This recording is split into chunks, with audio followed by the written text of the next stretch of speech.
Assalamualaikum warahmatullahi wabarakatuh. Halo rekan-rekan YouTube semuanya, kembali bersama saya. Pada kesempatan kali ini, kita akan membahas tentang pengisian daftar riwayat hidup bagi P3K paruh waktu tahun 2025.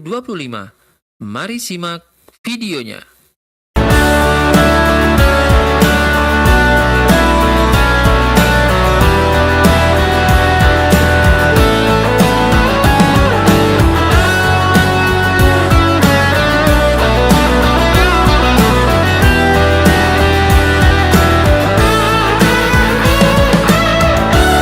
Halo rekan-rekan YouTube semuanya, terutama bagi kalian yang sudah berhasil lulus di P3K paruh waktu tahun 2025, saya ucapkan selamat. Pada kesempatan kali ini, kita akan membahas tentang pengisian daftar riwayat hidup bagi P3K paruh waktu tahun 2025 di situs sscasn.bkn.go.id. Pertama-tama silakan kalian login ya atau kalian menuju link sscasn.bkn.go.id, kemudian kalian klik pada tombol masuk. Maka akan diarahkan ke halaman awal login di akun SSC ASN tahun 2024 kalian. Silakan kalian isikan nomor induk kepegawaian atau NIK kalian, kemudian kalian masukkan password kalian, kemudian kalian klik kode CAPTCHA yang sudah tersedia di sini. Setelah itu kalian klik tombol masuk. Setelah kalian mengklik tombol masuk, maka kalian akan arahkan ke halaman awal dari akun SSC ASN kalian pada bagian resume pendaftaran yang di sini memuat data-data kalian di seleksi P3K yang lalu. Maka di sini muncul notifikasi P3K paruh waktu. Kemudian pada tampilan ini silahkan kalian scroll ke bawah atau kalian gulirkan ke bawah tampilannya, maka akan muncul seperti ini. Ada notifikasi tentang P3K paruh waktu dengan notifikasi sebagai berikut.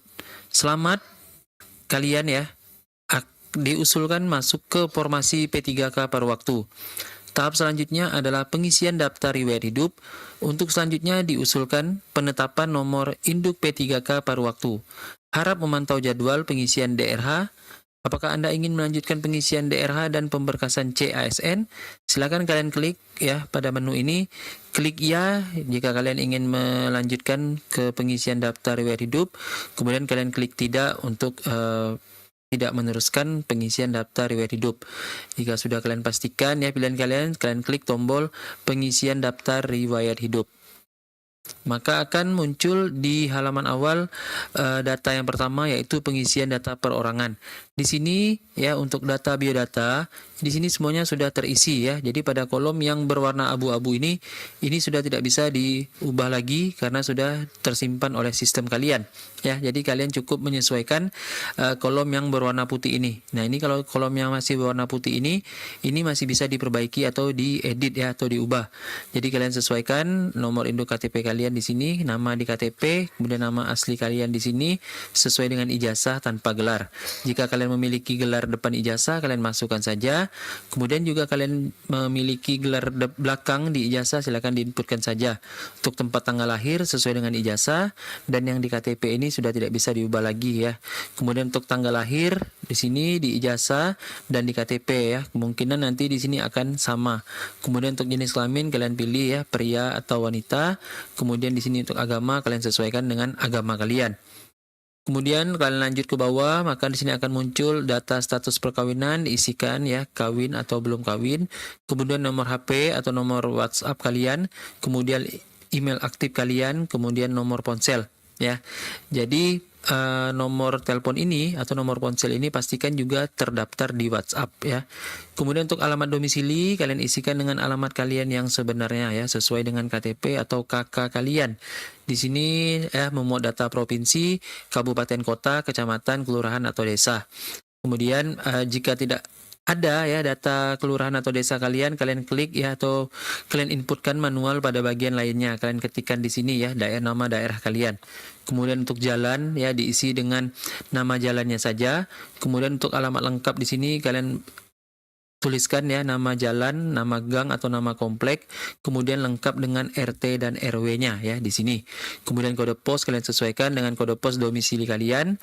Kemudian di sini untuk keterangan lainnya yaitu memuat data tentang ciri fisik kalian ya. Mulai dari tinggi badan, berat badan, warna rambut kalian, bentuk rambut kalian di sini ada lurus, ada oval, ada apa? Di sini ada lurus, ikal atau keriting. Kemudian bentuk muka kalian sesuaikan ya, bisa kalian pilih di sini ada beberapa pilihan nantinya. Kemudian untuk warna kulit, kemudian ciri khas kalian ya. Contoh di sini misalnya ada tahi lalat di muka atau ada lesung pipi, kemudian dan yang lain-lain kalian sesuaikan dengan ciri khas tubuh kalian atau ciri fisik kalian. Kemudian tuliskan apakah ada cacat tubuh, kalau tidak ada tuliskan tidak ada. Kemudian hobi di sini olahraga ya. Kalian juga bisa menambahkan lebih dari satu hobi. Kemudian keterangan hobinya itu apa? Contoh di sini olahraga berarti keterangan hobinya sepak bola ya, atau futsal atau basket ya, atau badminton. Jadi kalian sesuaikan dengan diri kalian sendiri. Kemudian ya di bawah ini yang selanjutnya ya, alamat itu alamat lengkap kalian isikan ya. Sini sudah dituliskan ya ketentuannya. Isikan nomor RT dan RW. Ya, itu tidak termasuk nama jalan, desa, kecamatan, dan kabupaten. Untuk lebih mudahnya, kalian bisa membaca petunjuk pengisian data perorangan ya. Jadi sebelum kalian mengisinya, kalian baca dulu petunjuk pengisian data perorangan yang ada di sini agar tidak terjadi kesalahan dalam pengisian data perorangan atau pengecekan data perorangan. Jika sudah dirasa benar semua datanya, kalian klik atau kalian inputkan kode CAPTCHA yang ada di sini ya, kemudian kalian klik tombol selanjutnya, maka akan lanjut ke proses pengisian data selanjutnya. Kemudian ya, cara untuk mengisi pada bagian pendidikan ini sebelumnya bisa kalian baca dulu untuk ketentuan pengisian data riwayat pendidikan dan kursus. Yang pertama adalah isilah riwayat pendidikan dengan riwayat pendidikan formal mulai dari SD Anda. Kemudian untuk tingkat pendidikan SD, SMP, SMA, masukkan jurusan sekolah dasar untuk SD, SLTP atau SMP untuk jenjang SMP, kemudian SLTA atau SMA dan sebagainya sebagai nomenklatur jenis sekolah di ijazah. Kemudian untuk pendidikan SMK, masukkan nama jurusannya.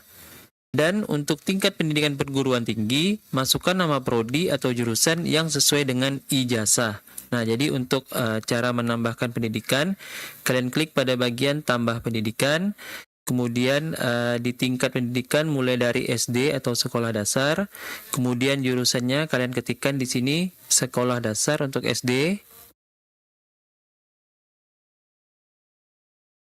Kalian ketikkan sekolah dasar, kemudian nama sekolah kalian. Contoh di sini SDN atau SD Negeri 68 Pontianak. Nah, kemudian lokasi sekolah kalian isi nama kota saja ya, atau nama kabupaten. Nah, di sini Pontianak bisa, atau di sini Kuburaya. Nah, disesuaikan dengan lokasi sekolah kalian ya. Kemudian akreditasinya silakan kalian isi sesuaikan dengan akreditasi tahun kalian lulus ya. Kalau tidak kalian ketahui, isi saja dengan strip seperti ini. Kemudian nomor ijazah kalian isikan sesuai dengan nomor ijazah yang ada di ijazah SD kalian ya. Sini saya hanya mencontohkan. Kemudian tanggal ijazahnya kalian isikan sesuai dengan tahun kelulusan kalian. Ya, kalian isikan sesuai dengan tahun kelulusan kalian, tahun, tanggal, dan bulan kelulusan. Kemudian pada bagian nama pejabat penanda tangan, ini kalian isikan nama kepala sekolah yang ada di ijazah kalian. Ya, kalian isikan nama kepala sekolah yang ada di ijazah kalian ya. Contohnya bebas saja, artinya kita isikan namanya ya, sesuai dengan nama yang ada pada ijazah SD kalian ya. Kemudian kalian klik simpan. Nah, maka akan langsung masuk ke dalam kolom pendidikan ya. Ini sekolah dasar. Lakukan hal yang sama untuk tingkat pendidikan SMP dan SMA ya. Di sini SLTP, jurusannya SLTP. Nah, di sini kalian pilih saja SLTP atau SMP. ya, karena jenjangnya sama saja. Nah, SLTP atau SMP sederajat atau SMP, kalian sesuaikan dengan tingkat pendidikan yang kalian miliki ya. Isikan sampai selesai, kemudian kalian klik simpan. Nah, jadi untuk pendidikan itu kalian isikan mulai dari SD, SMP, SMA, atau SMK, kemudian D3, D4 atau S1 sesuai dengan pendidikan yang sudah kalian miliki ya. Jadi seperti itu caranya untuk pengisian pada bagian pendidikan. Kemudian selanjutnya kita lanjut pada pengisian DRH di bagian nomor 3 yaitu pekerjaan.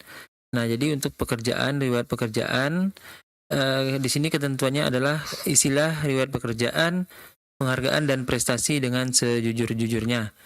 Kemudian kalian dapat menambah atau mengubah data riwayat pekerjaan, penghargaan dan prestasi sebelum mengakhiri proses pengisian daftar riwayat hidup. Nah, jadi di sini pada kolom pekerjaan, di riwayat pekerjaan kalian bisa menambahkan riwayat pekerjaan kalian ya.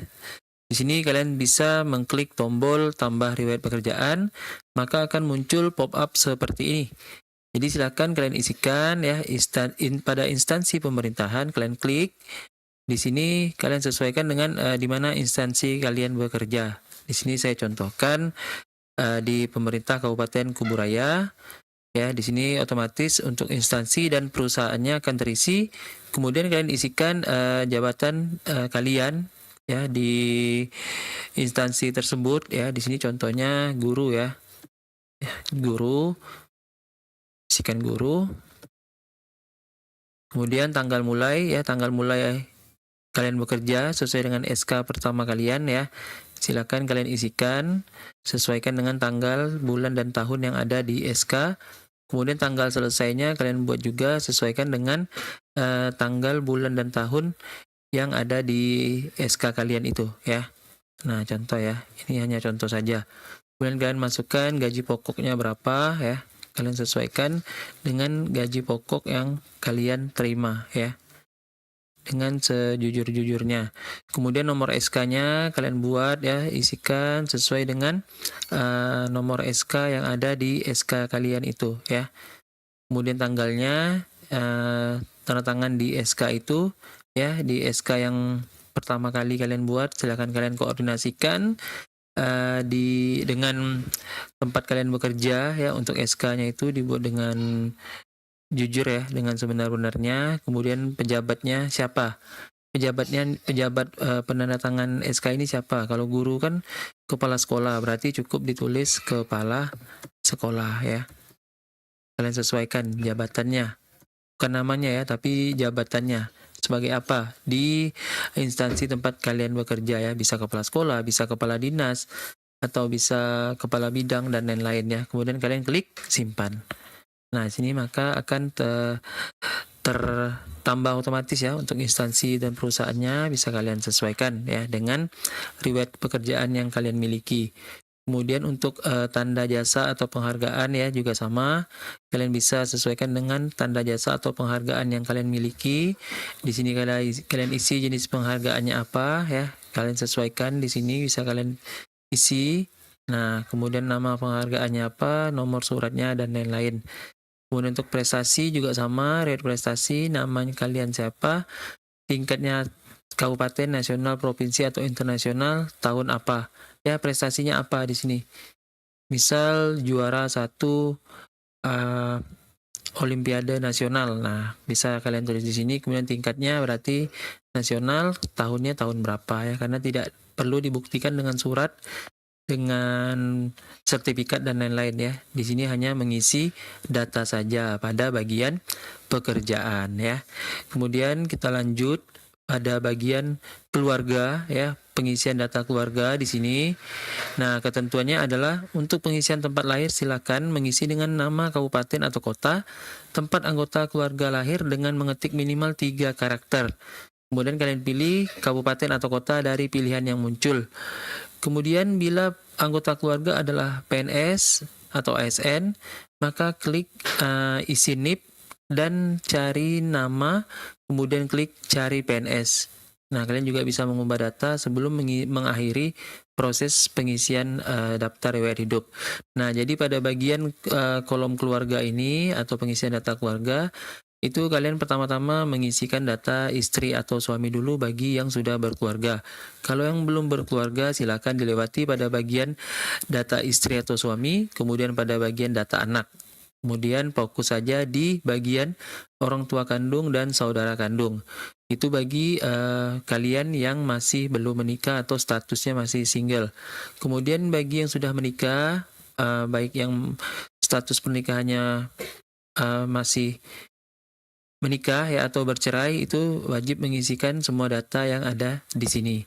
Jadi yang pertama-tama silakan ya kalian isi pada data suami, istri atau suami, klik pada tambah riwayat istri atau suami, kemudian kalian persiapkan nomor induk kependudukan pasangan kalian, kemudian kalian juga isikan nomor kakak kalian, kemudian kalian isikan di sini pekerjaan pasangan kalian ya, kemudian namanya, kemudian tempat lahirnya tadi ya cukup isikan 3 karakter, maka akan muncul ya di sini kalian sesuaikan tempat tanggal lahir yang ada di KTP-nya ya.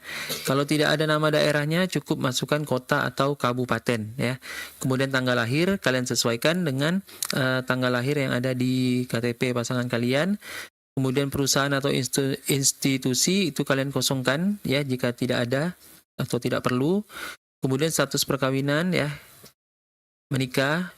Kemudian akte menikah, nomor akte menikahnya atau nomor surat nikah kalian ya diisikan sesuai dengan nomor surat nikah yang ada di buku nikah kalian. Kemudian tanggal menikah ya juga diisikan ya, disesuaikan dengan tanggal menikah kalian. Kemudian klik pada bagian status hidup, diklik hidup ya, statusnya masih hidup atau sudah meninggal dunia. Kemudian jika sudah selesai, kalian klikkan tombol simpan ya. Jadi untuk data-data yang berwarna merah ini adalah data-data yang wajib diisi ya. Kemudian seperti itu.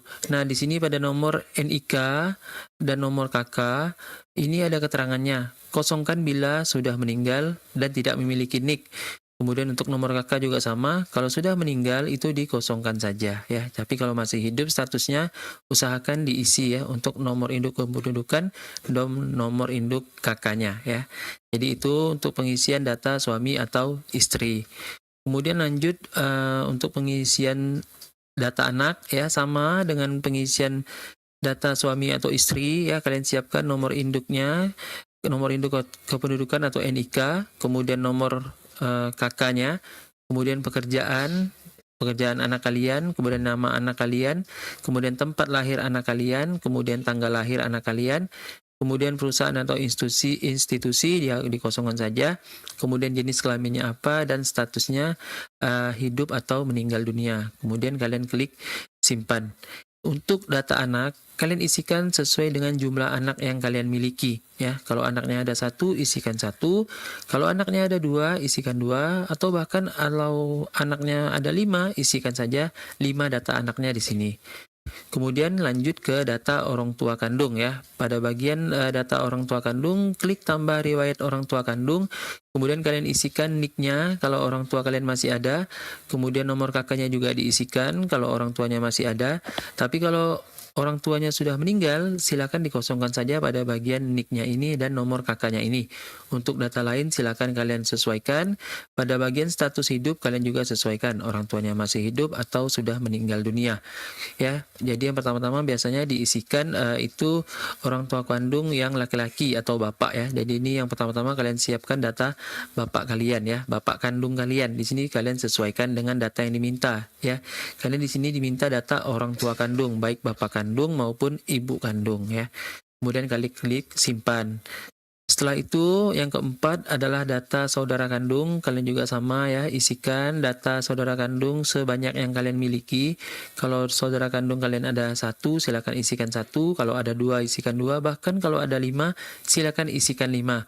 Untuk pengisian datanya sama seperti data pada orang tua kandung ya. Kalian cukup menginputkan NIK, nomor kakaknya kalau masih hidup ya. Kemudian data pekerjaan, nama, tempat lahir, tanggal lahir, jenis kelamin dan status hidupnya. Kemudian kalian klik simpan. Kemudian pada bagian bapak ibu mertua juga kalian isikan ya Datanya juga sama. Kalau masih hidup silahkan inputkan nik dan nomor kakaknya. Kalau sudah meninggal silahkan dikosongkan saja. Untuk data yang lain masih sama ya, tentang pekerjaan, nama, tempat lahir, tanggal lahir, dan lain-lain. Juga status hidupnya masih hidup atau sudah meninggal. Jika semua data di sini sudah lengkap kalian isikan, silakan kalian pastikan dulu ya datanya sudah benar. Kemudian kalian klik tombol selanjutnya, maka nanti akan otomatis tersimpan semua data pada bagian keluarga kalian ini. Setelah itu lanjut ke pengisian organisasi ya. Di sini ada tombol keterangan organisasi, bisa kalian lihat ya, bisa kalian tambah. Di sini nama organisasi yang kalian ikuti itu apa, kemudian jenis organisasinya itu apa ya, politik, ekonomi, sosial, olahraga, dan lain-lain. Kemudian jabatan kalian itu sebagai apa, kemudian nama kedudukannya apa, tanggal mulai kapan, tanggal selesai kapan, tempatnya di mana, kemudian siapa pemimpinnya ya. Jelas kalian sesuaikan dengan keterangan organisasi yang kalian miliki. Kemudian kalian klik simpan, maka nanti akan otomatis tersimpan pada kolom riwayat organisasi ini. Kemudian masuk ke yang selanjutnya, yaitu surat ya atau dokumen. Di sini yang diminta untuk P3K paruh waktu itu adalah SKCK atau surat keterangan catatan kriminal, dan yang kedua surat keterangan sehat jasmani atau biasa kita sebut surat keterangan dokter. Nah, jadi kalian cukup membuat ya dua surat ya, dua dokumen yang diminta ya, yang saya sudah sebutkan tadi, SKCK dan surat keterangan dokter atau surat keterangan sehat jasmani. Jadi untuk pengisiannya pada nomor surat keterangan catatan kepolisian atau SKCK, kalian sesuaikan dengan nomor SKCK yang kalian miliki, kemudian tanggal surat atau tanggal pembuatan SKCK kalian itu siapa, kemudian pada bagian nama pejabat penandatangan kalian isikan ya. Contoh di sini Kompol atau Komisaris Polisi Andi ya. Nah, lengkap dengan gelarnya biasa. Nah, kalian sesuaikan ya nama pejabat penandatangan. Kalau kalian bingung, kalian lihat nama pejabat yang menandatangani SKCK kalian itu, inputkan saja namanya di sini ya, lengkap namanya. Kemudian pada bagian nomor surat keterangan sehat jasmani, ini kalian sesuaikan ya nomor surat yang kalian miliki di surat keterangan sehat kalian atau surat keterangan dokter kalian itu, kalian isikan saja di sini ya, sesuaikan dengan nomor yang ada. Kemudian tanggal suratnya juga kalian sesuaikan dengan tanggal surat yang kalian buat ya. Nah, jadi itu. Kemudian nama dokternya itu tanpa gelar ya. Jadi misal namanya adalah Dokter Andi, kalian tulis saja Andi. Nah, jadi nomor Jadi dokternya itu tanpa gelar ya. Jadi dokternya itu tanpa gelar, hanya namanya saja. Kemudian keterangan lain yang dianggap perlu ini kalau ada, kalau nggak ada kalian kosongkan saja. Tapi di sini ada keterangannya, saya memiliki disabilitas fisik. Nah, bisa kalian tuliskan dengan kondisi kesehatan kalian yang sebenarnya. Di sini sebagai contoh saya memiliki disabilitas fisik ya. Di sini kalian tuliskan saja ya. Jadi data ini adalah data yang ada di surat keterangan yang kalian buat ya, SKCK dan surat keterangan sehat jasmani atau SKD ya. Jadi saran saya kalau untuk pembuatan SKCK itu minimal di Polres atau di Polresta atau di Polda bisa kalian buat ya. Kalau di Polsek itu biasanya mereka nggak mau melayani SKCK atau jarang ya. Jadi kalau untuk pemberkasan P3K itu biasanya minimal di Polres atau di Polda ya, di setiap daerah. Kemudian untuk surat keterangan sehat jasmani ini biasanya dibuat di puskesmas ya. Kemudian yang bertanda tangan itu adalah dokter yang memiliki NIP atau dokter yang berstatus ASN ya. Jadi seperti itu untuk kedua surat ini. Nah, jika kalian sudah selesai ya mengisikan kedua data surat ini, kalian klik pada bagian CAPTA, kalian tulis ya CAPTA yang ada di sini. Kemudian kalian klik tombol selanjutnya ya. Jadi sesuaikan dengan CAPTA yang ada, huruf besar, huruf kecil itu diperhatikan. Kalian klik selanjutnya, maka nanti akan muncul tabel resume sebelum mengakhiri pengisian daftar riwayat hidup. Pastikan kalian mencentang semua kolom bagian kelengkapan data kalian sebelum kalian melakukan resume. Karena kalau kalian sudah melakukan resume, itu data kalian tidak akan bisa diperbaiki lagi ya. Jadi seperti itu penjelasannya. Oke ya, terima kasih ya bagi kalian yang sudah menyimak pengisian pemberkasan atau pengisian daftar riwayat hidup untuk P3K paruh waktu ya tahun 2025. Saya ucapkan selamat ya bagi kalian. Akhirnya yang P3K paruh waktu akhirnya bisa mengisi daftar riwayat hidup dan nantinya akan diusulkan untuk mendapatkan nomor induk pegawai ya. Jadi seperti itu. Oke, jangan lupa untuk selalu like, share, dan subscribe channel ini agar bisa berkembang dan bisa memberikan manfaat bagi kita semua. Saya akhiri, wabillahi taufiq wal hidayah. Wassalamualaikum warahmatullahi wabarakatuh.